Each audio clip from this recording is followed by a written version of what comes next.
Scott, do you, on days like this, where this is the absolute high of your program, do you almost have to look back, reflect on 2007 when you first arrived here and the program that you inherited and how much work, blood, sweat, tears went into building it? I will. I'll look back at it. It was a long night. There were so many fans out there and so many supporters out there and donors that it really never ended. It went from the wrestling mat to some things on the mat at the end, some hardware, and getting out with all the fans. And so I haven't slept much, so I haven't really had any time to reflect. I'll get my own bed tonight and sleep in tomorrow and have my own time alone to look back. And I certainly want to, though. I want to enjoy this.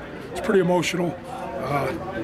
But yeah, I want to enjoy this. I want to enjoy all the people that, gave us this opportunity, all the athletic directors and football coaches and basketball coaches and everybody that's been important. And of course, our guys that have wrestled for me for 12 years and have all reached out and been a part of this. And Coach Leonardis and I spoke and had a good time on the bus. And we're just excited. And we think about all those guys from 12 years ago. Has it sunk in yet?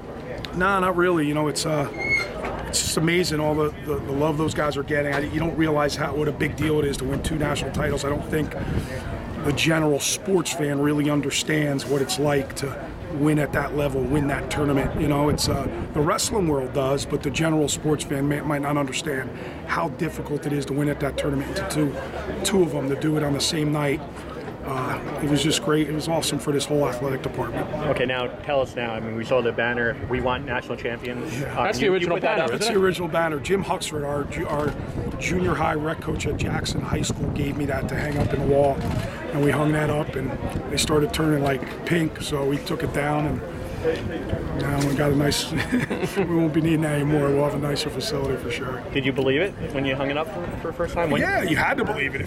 What were we bringing guys there to do? We had guys right out of the gate that thought they can do that. So, yeah, we did all that. We had academic posters hanging up. We had a lot of national EIWA champs at the time. We had that hanging up. So, yeah, you have to believe it to achieve it. So, that's something we knew we were going to do one day. The belief is one thing, but actually going out and doing it, yeah. I mean, you passed that hurdle. Now you can go out on the recruiting trail and tell kids it can be done at Rutgers, because I'm sure a lot of people were saying that. Yeah, I started pumping that a little bit last night. It could be done here. I got tired of hearing, Nick Suriano can't win because he's not at Penn State, or Anthony Ashnault will never win because he's going to Rutgers and he's not coming to our school. So I got a little bit tired of hearing that. I think our guys did. I think our staff did. And you can do anything you want right here on the banks. And those guys they proved it. And this is, I truly believe this is just the beginning of something.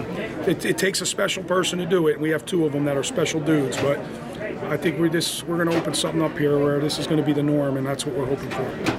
After Nick's bout, there's a photo of you jumping into Coach Leo's arms and sports. What's the emotions in that moment that I don't know. I was happy, man. I was happy. I know a lot of people. You hear it all week. Rutgers is going to make history. Rutgers is going to, and I'm thinking all the time, it is hard to win this tournament.